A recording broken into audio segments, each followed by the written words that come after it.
सभी लोग आपस में काफी घुल मिल कर रहते, मगर मैगी और एशले के बीच में कुछ खास नहीं बनती। एक दिन डग और उसकी फैमिली मिलकर एक कुकिंग कंपटीशन में पार्टिसिपेट करते हैं, जहां पर इनको उम्मीद होती है कि ये लोग जीत जाएंगे, और इसी उम्मीद के चलते ये लोग उस कंपटीशन को जीत भी जाते हैं, जिसके लिए इनको काफी बड़ा इनाम यानी कि कैश प्राइज भी मिलता है। यहाँ हमें मालूम पड़ता है कि डग और उसकी फैमिली ने जरूरत से ज्यादा काफी खाना बना दिया है, क्योंकि वो लोग बचे हुए खाने को गरीबों में बांटना चाहते थे। यहाँ से सीन बदलकर एक बार का सीन दिखाया जाता है, जहाँ पर हम डेन नाम के एक आदमी को देखते हैं जो अकेले बैठकर ड्रिंक कर रहा था। दरअसल उसको बार में डांस करती हुई एक लड़की पसंद आ जाती है, इसीलिए वो ड्रिंक करते समय उसको ही देख रहा था। थोड़ी देर बाद वो लड़की भी डेन के पास आकर बैठ जाती है। जब बातें थोड़ी आगे बढ़ने लगती हैं, तब वो लड़की डेन को बताती है कि तुम्हारे साथ रिलेशनशिप में आने से पहले मैं तुमको जानना चाहूंगी। अब रात का समय हो जाता है, जहाँ पर हम देखते हैं कि डक और उसकी वाइफ टेरी साथ में समय बिता रहे होते हैं, जहाँ अचानक से डक को एक कॉल आता है, जहाँ पर उसको पता चलता है कि उसके भाई की डेथ हो चुकी है। ये सभी लोग अगले दिन डक के भाई के फ्यूनरल को अटेंड करते हैं। यहाँ डक को अपने भाई के लिए एक स्पीच देनी होती है, मगर अपने भाई की मौत का सुन के वो इतना ज्यादा दुखी हो गया था कि कुछ बोल ही नहीं पाता है और वहाँ से बाहर चला जाता है। डग अपनी वाइफ टेरी को बताता है कि ये हार्ट अटैक वाली बात हमारी पूरी फैमिली के लिए पनौती है, क्योंकि पहले मेरे ग्रैंडफादर, फिर पिताजी और अब मेरा भाई इससे मारा जा चुका है। टेरी अपने हस्बैंड को समझाते हुए भगवान पर भरोसा करने को कहती है, लेकिन अब इस जगह पर आकर डग का भगवान पर से विश्वास पूरी तरह से टूट चुका था, इसीलिए अब वो भगवान पर भरोसा नहीं करता था। ये बात कहकर वो बाहर खुली हवा लेने के लिए चला जाता है। अगले सीन में कोरी नाम के एक लड़के को दिखाया जाता है, जो अपनी गर्लफ्रेंड एशले के साथ एक गैराज में बैठा था। यहाँ पर हम जान पाते हैं कि कोरी ने एक प्लेन एक्सीडेंट में अपने पेरेंट्स को खो दिया है, जिसकी वजह से वो हमेशा उदास रहता है, और इन्हीं कारणों से कोरी और एशले का रिलेशनशिप भी कुछ खास चलता हुआ दिख नहीं रहा था। अब हम कहानी के एक और इम्पोर्टेंट कैरेक्टर से मिलते हैं, जिसका नाम डोना होता है, जो कि महज 3 साल की है अभी। डोना हमेशा एक पायलट ही बनना चाहती थी और उसका सपना है कि वो बड़े होकर प्लेन उड़ाए, इसीलिए छोटी सी उम्र में भी वो अपने लैपटॉप पर प्लेन्स वाले गेम ही खेलती है, जिससे वो उनके बारे में ज्यादा से ज्यादा सीख सके। दूसरी ओर डक अपनी फैमिली के साथ दूसरे घर जा रहा होता है, जिसके लिए वो एक प्राइवेट प्लेन को हायर करता है। यहाँ पर हम देख सकते हैं कि एशले और मैगी के बीच में अनबन चल रही होती है, और जाहिर सी बात है कि दोनों बहनें एक दूसरे को पसंद नहीं करती हैं। आगे हम प्लेन के पायलट से मिलते हैं, जिसका नाम जो होता है, जो देखने में काफी एक्सपीरियंस लगता है। डग और उसकी फैमिली प्लेन में सवार हो जाते हैं, जहाँ पर जो डग को भी अपने साथ कॉकपिट में बैठा लेता है। वो उसको कहता है कि तुम भी मेरे साथ प्लेन उड़ाओगे। प्लेन के कंट्रोल मॉड्यूल को देखकर डग कहता है कि ये तो स्पेस स्टेशन जैसा लग रहा है, जबकि मैंने जो प्लेन चलाया है वो तो बहुत बेसिक था। सारी तैयारियां होने के बाद जो प्लेन को हवा में लेकर ऑटो पायलट मोड में डाल देता है, लेकिन तभी अचानक से उसको हार्ट अटैक होता है और उसकी मौत हो जाती है। इससे प्लेन में बैठी डग और उसकी फैमिली काफी डर जाती हैं। टेरी डग की मदद करती है और जो की बॉडी को बाहर निकालकर कॉकपिट में आ जाती है।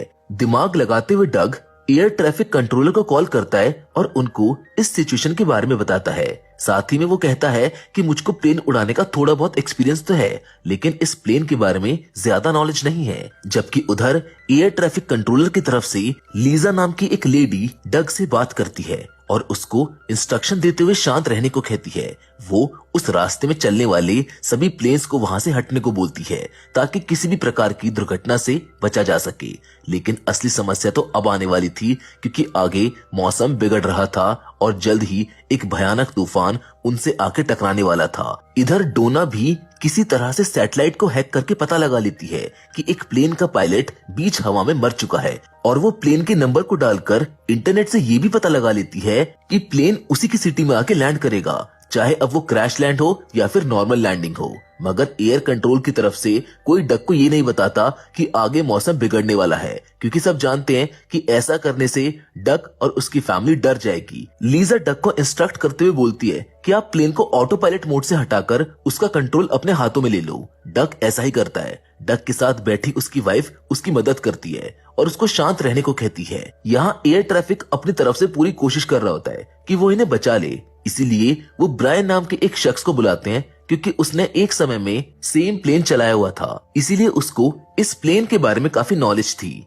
इसीलिए ब्रायन भी डग को इंस्ट्रक्शन देता है। इधर डेन भी कोरी को फोन कर सारे सिचुएशन बता देता है, जिसको सुनकर कोरी भी उसकी मदद करने के लिए मान जाता है। वो सोचता है कि अगर आज मैंने डग और उसकी फैमिली को बचा लिया तो लगेगा जैसे मैंने अपने पेरेंट्स को बचा लिया। ट्रैफिक कंट्रोल के ऑफिस में कॉल करने की वजह से डेन के सीनियर्स उसको बताते हैं कि ऐसा करने पर तुम्हारी जॉब भी जा सकती है, मगर इन सब की परवाह ना करते हुए वो कोरी के द्वारा दिए गए इंस्ट्रक्शंस को अपने सीनियर्स तक पहुंचाता है और वो सीनियर्स उन इंस्ट्रक्शन को डग को पहुंचाते हैं। डोना को भी पता चल चुका है कि प्लेन उसी के शहर में लैंड करेगा, इसीलिए वो अपने दोस्त के साथ वो लैंडिंग साइट के लिए निकल जाती है।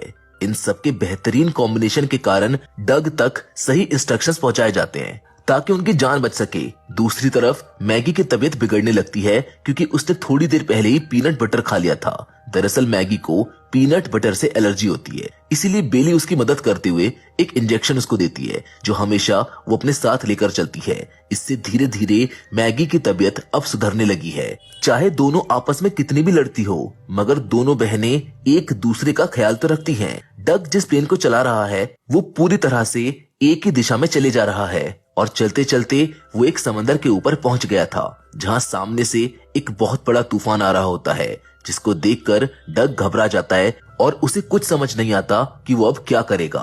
तभी ब्रायन उसको यू टर्न लेने को बोलता है जिससे वो उस तूफान से बच सकेंगे, मगर यहाँ आसपास चारों तरफ बस समुद्र ही दिखाई दे रहा है, इसीलिए डग समझ नहीं पाता कि वो यू टर्न कैसे ले और उसे ऐसा करना आता भी नहीं था। दूसरी ओर कोरी इस प्लेन के बारे में सारी जानकारी इकट्ठा करके डेन को बताता है कि इसे एक सिंगल इंजन प्लेन की तरह ही हैंडल करे। डेन यही बात डग को बताता है और इससे काफी हेल्प भी होती है। इवन वो उस प्लेन को मोड़कर रनवे की तरफ ले भी आता है। डग अपने प्लेन की लैंडिंग गियर को नीचे करता है और एयर ट्रैफिक वाले उसकी पूरी तरह से हेल्प भी करते हैं, मगर डग के साथ हमेशा से प्रॉब्लम रही है कि वो लैंडिंग अच्छे से नहीं कर पाता है। ये सेम प्रॉब्लम उसको तब भी थी जब प्लेन चलाना सीख रहा था। धीरे धीरे डग प्लेन को रनवे के नजदीक लाता है, लेकिन वो लैंड नहीं करता।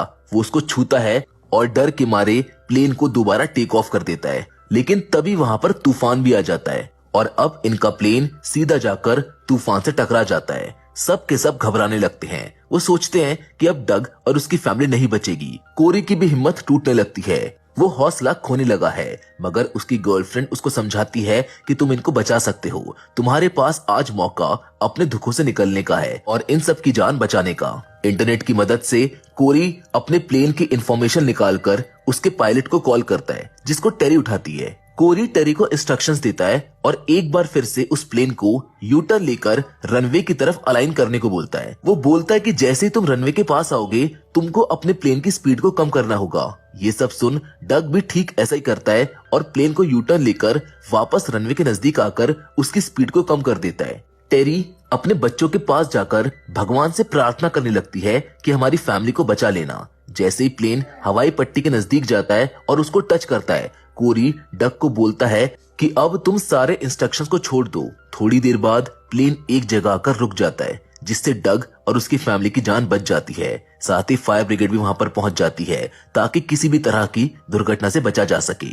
दूसरी ओर प्लेन को फॉलो करते हुए डोना भी वहां पर पहुंच जाती है। वो देखती है कि जिस प्लेन को वो फॉलो कर रही थी वो सेफली लैंड हो चुका है। उसकी आंखों की चमक से ये साफ समझ आ रहा था कि उसने अब निश्चय कर लिया है कि वो बड़े होकर एक पायलट ही बनेगी। इस सफलता से कोरी काफी खुश होता है और उसके पास उसकी गर्लफ्रेंड भी वापस आ जाती है, क्योंकि कोरी अपनी फैमिली को तो नहीं बचा पाया, मगर उसने डग और उसकी फैमिली को जरूर बचा लिया था। इस खुशी से उनके बीच की दूरियां भी कम होने लगती हैं। कोरी के दिल पर जो बोझ था वो खत्म हो गया था। वहीं हम डेन को देखते हैं, जिसकी समझदारी और साहस के कारण डग और उसकी फैमिली की जान बच पाई थी और इसी कारनामे की वजह से उसके सीनियर्स उसका प्रमोशन कर देते हैं। क्योंकि डेन अगर कोरी को फोन नहीं करता तो शायद आज ये रेस्क्यू मिशन कामयाब नहीं हो पाता।